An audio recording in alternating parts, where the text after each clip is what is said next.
The increasing adverse impacts of climate change are posing a serious threat to the mandates of central banks in Africa. Most central banks on the continent rely on traditional monetary policies to address the ever-changing monetary landscape influenced by climate change. We are dealing with the fact that climate change could affect potential output, the inflation uncertainty, the trade-offs that are involved. I mean, we can't just continue fighting inflation just using interest rates because of the potential implications for production.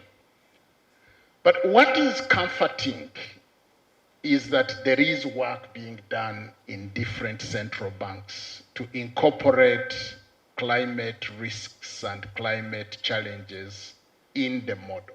Apart from their traditional mandates, such as stabilizing prices, maintaining financial sector stability, and fostering economic resilience, central banks are now challenged to respond to the growing frequency and intensity of extreme weather events, which create climate-induced volatility.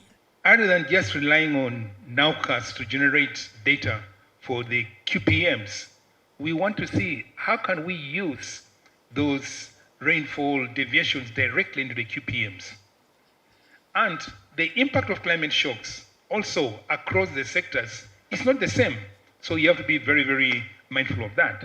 So the team now is trying to see how they can segregate, how they can do sectoral analysis using the dynamic stochastic general equilibrium models to assess the impact of climate shocks on the various sectors in the economy. During the peer-to-peer dialogue, which attracted bankers from various African countries and officials from the International Monetary Fund, stakeholders recommended the creation of a special forum to facilitate the sharing of information aimed at protecting economies from climate risks. That we have to establish a forum in the region to discuss, to share, and to monitor climate change issues.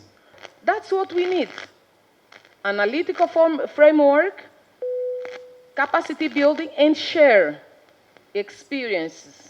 To ensure universal coverage and effective response, central banks are urged to be innovative to encourage the institutionalization of environmental, social, and governance ESG practices among commercial banks.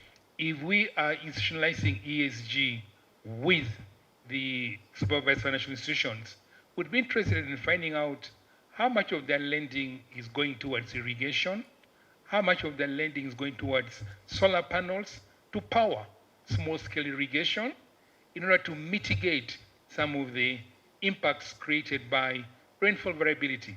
And I won't believe that living like that shows that we are a responsible central bank, we are mindful of what's happening, and we're playing our part. Many African economies are primarily agricultural and service-based, with limited manufacturing capacity.